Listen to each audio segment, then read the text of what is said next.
नमस्कार साथियों, आज मैं आपको दो चर वाले रैखिक समीकरण से संबंधित प्रश्नावली 4.2 को पढ़ाने वाला हूं। आप इस चैप्टर में लगभग 4 प्रश्न हैं। बहुत थोड़े समय में आप इस प्रश्नों को बहुत आसानी से समझ सकते हैं। तो आप अगर हमारे चैनल पर नए हैं तो हमारे चैनल को सब्सक्राइब कर लीजिए, लाइक कर लीजिए और दूसरे दोस्तों में भी शेयर कर दीजिए और साथ ही बेल आइकन को दबाइए ताकि समय समय पर जो भी वीडियो अपलोड हो आप तक पहुंचती रहे। चलिए देखते हैं चैप्टर 4.2। लिखा है, निम्नलिखित विकल्पों में से कौन सा विकल्प सत्य है और क्यों।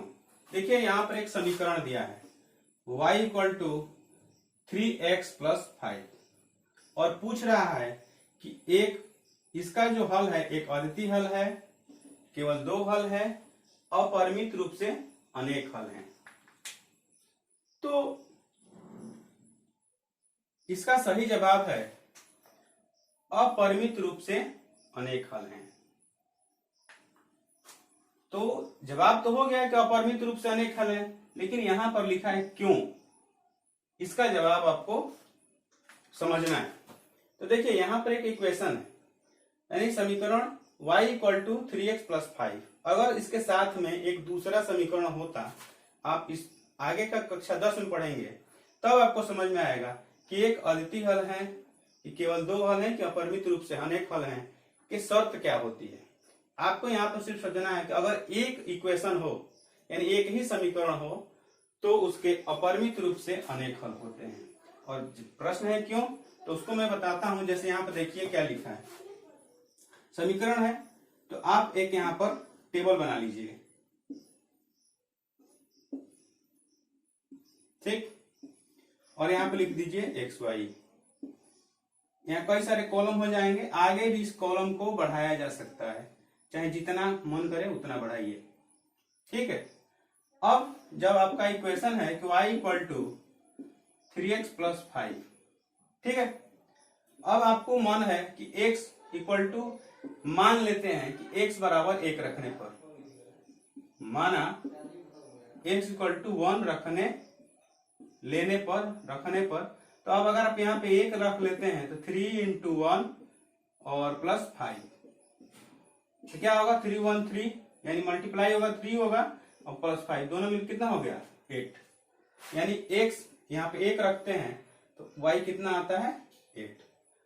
अब कुछ भी रख लीजिए जो आपके मन में है। अगर -1 रखने का मन है तो अगर -1 रख लेते हैं यहाँ पे x = -1 लेने पर, तब क्या होगा 3 × -1 +5, यानी -3 और +5, तो +5 में से -3 चला जाएगा तो क्या होगा 2, यानी कि -1 आप ले लेते हैं तो क्या होता है 2। अब मान लीजिए कि आपको x जगह 0 लेना है, 0 ले लें, तब क्या होगा 3 का मल्टीप्लाई होगा 0 से, 3 में 0 से होगा तो क्या होगा 0 और +5, अब 5 में 0 जोड़ते हैं तो क्या होता है 5, यानी कि 0 लेने पर 5। अब क्या लेना चाहें, अब मान लीजिए आपको मन है कि x = 100, तब क्या होगा, देखिए क्या क्या होगा 3 × 100 + 5, तो क्या होगा 300 और +5, तो क्या होगा 305, यानी यहां पर 100 ले लीजिए तो क्या आएगा 305, ठीक है। तो आप ऐसे देखते जाइएगा कि अनगिनत हल होते चले जाएंगे। इसीलिए अगर एक इक्वेशन होता है तो उसके अपरिमित रूप से अनेक हल होते हैं। अब देखते हैं क्वेश्चन नंबर 2। निम्नलिखित समीकरणों में से प्रत्येक समीकरण के 4 हल लिखिए। तो समीकरण आपके यहाँ पे 1 2 3 सवाल ही है इसमें। तो 4 हल का मतलब क्या होता है कि जो पिछले सवाल में आपने पढ़ा, पिछले प्रश्नों में पढ़ा कि टेबल कैसे बनाते हैं, ठीक है। तो यहाँ पर जो चीजें हैं, या तो x के मान के रूप में इन समीकरण को बदल लें, या तो y में बदल लें। तो सबसे पहले हम इसको y में बदलते हैं। y = क्या हो सकता है 7, अपनी जगह पर 2x को पक्षांतर कर दीजिए, यानी कि -2x। अब यहाँ पर टेबल ले लीजिए, और कितने लिखा है 4 हल, तो कम से कम 5 कॉलम लीजिए, 2 3 और एक कॉलम और बढ़ा लीजिए, 20 से डिवाइड कर दें, ऊपर लिख दें x, नीचे लिख दें y। अब यहां पर अगर आप हल करके थोड़ा सा देखते हैं कि x इक्वल टू 1 रखने का है तो क्या होगा 7 माइनस 2 इंटू 1 यानी 7 माइनस 2, तो 7 माइनस 2 जाता है, क्या बचता है 5। ठीक, अब यहां पर अगर मान लीजिए कि 2 रखते हैं यानी कि क्या होगा 7 माइनस 2 इंटू 2, तो 7 माइनस 4, 7 माइनस 4 जाएगा, क्या बचेगा 3, यानी यहां पर क्या आएगा 3। अगर यहां पर देखिए अगर x इक्वल टू -1 रखने का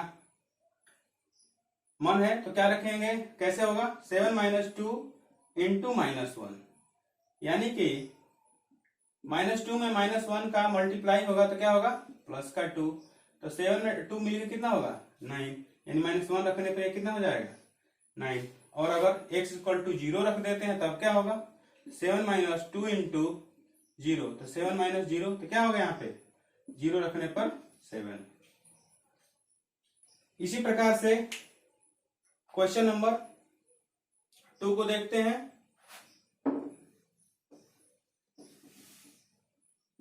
यहां भी क्या करेंगे, y के रूप में इस समीकरण को लिख लेते हैं, यानी 9 ये उधर चला जाएगा तो माइनस का पाई x। ठीक है, इसके भी कितने कॉलम बना लेंगे 5 कॉलम। ठीक, कट कर लेते हैं, ऊपर लिखते हैं x, नीचे लिखते हैं y। अब यहां पर मान लीजिए x इक्वल टू 1 रखते हैं, तो रख लीजिए 9 माइनस पाई इंटू 1, तो 9 माइनस पाई में 1 से मल्टीप्लाई हुआ तो क्या होगा पाई, यानी कि 9 माइनस पाई। अब अगर आपको मन है x इक्वल टू 2 रखने का, 9 माइनस पाई इंटू 2, 9 माइनस क्या होगा 2 पाई। ऐसे ही अगर आप 3 रखना चाहें तो होगा 9 माइनस 3 पाई, 6 रखना चाहें तो होगा 9 माइनस 6 पाई। इस तरीके से 4 क्या आप इसके लाखों हजारों समीकरण क्या है कि एक समीकरण के हल बना सकते हैं। जैसे पिछले प्रश्न में था कि इस समीकरण के कितने हल होंगे, तो अपरिमित रूप से अनेक हल, उसका उत्तर आया। तो कैसे, तो आपने देखा, ठीक वैसे ही इसको भी अनंत रूप से अनेक सारे हल किए जा सकते हैं। अब एक यहाँ पर 3rd नंबर क्वेश्चन है, इसको भी यहाँ पर देख लें, सिंपल है। फिर यहाँ पर 5 कॉलम बना लेते हैं, ऊपर x नीचे y लिख देते हैं। अगर y इक्वल टू यहाँ पर 1 रखिए तो x इक्वल टू कितना आएगा 4 इंटू 1 4 ही होगा। अगर 2 रखिएगा तो x इक्वल टू 8 आएगा। अगर यहाँ पर y इक्वल टू माइनस का 1 रख लीजिए तो x इक्वल टू माइनस का 4 हो जाएगा। अगर y इक्वल टू 0 रख लीजिए तो 4 में 0 से मल्टीप्लाई होगा तो x बराबर भी क्या होगा 0। इस तरीके से क्वेश्चन नंबर 2 भी समाप्त। देखते हैं क्वेश्चन नंबर 3। बताइए कि निम्नलिखित हलों में कौन कौन समीकरण x minus 2y equal to 4 के हल हैं और कौन कौन हल नहीं है। तो जैसे पीछे आपने क्वेश्चन को हल किया उस रूप में कि अगर x रखते थे तो y कुछ आ जाता था, y रखते थे तो x कुछ आ जाता था, तो यहाँ पहले से ही कुछ मान दे दिए गए हैं। तो ज्यादा जो भी यहाँ पर मान दिए होते हैं किसी कोष्टक में, इसको तो हम निर्देशांक कहते हैं। इसमें होता यह है, पहली जो चीज होती है वो हमेशा y होती है, x होती है, और दूसरी होती है y। सभी जगह सबसे पहले ध्यान यही लगाते हैं कि कौन सा x है कौन सा y, तो पहली x और दूसरी y। ठीक, उसके बाद पूछ रहा है कौन कौन हल है या नहीं है, तो सबसे पहले तो हम जो समीकरण दिया गया होता है उसको लिख लेते हैं। क्या है x minus 2y equal to 4। तो जब ये बात पूछे कि कौन कौन हल है या नहीं है, तो जो यहाँ पर इक्वल टू दिया होता है उसके एक तरफ की चीजें और दूसरी तरफ की चीजें हमेशा अपनी जगह पर रहती है, उसको पक्षांतर नहीं करना है, यानी उसका साइड चेंज नहीं करना है, वो अपनी प्रॉपर जगह पर रहेगी। और उसके बाद जो भी वैल्यू यानी एक्स वाई का जो वैल्यू दिया गया है इसमें रखेंगे, पुट करेंगे।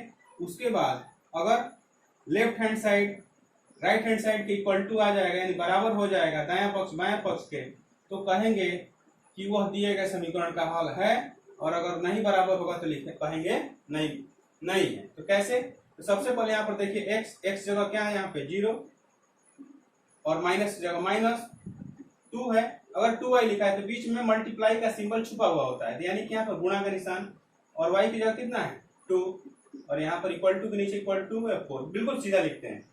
यहाँ पर 0 हो गया, -2 का 2 से मल्टीप्लाई हुआ यानी गुणा हुआ तो कितना हुआ 4, और ये 4, -4 और 0 मिल कितना -4, और यहाँ पर 4। तो देखिए लेफ्ट हैंड साइड LHS और ये क्या हो गया RHS। अब बताइए इक्वल टू है दोनों -4 4, तो नहीं, ये क्या होगा नट। तो लिख देंगे 0 2 दिए गए समीकरण के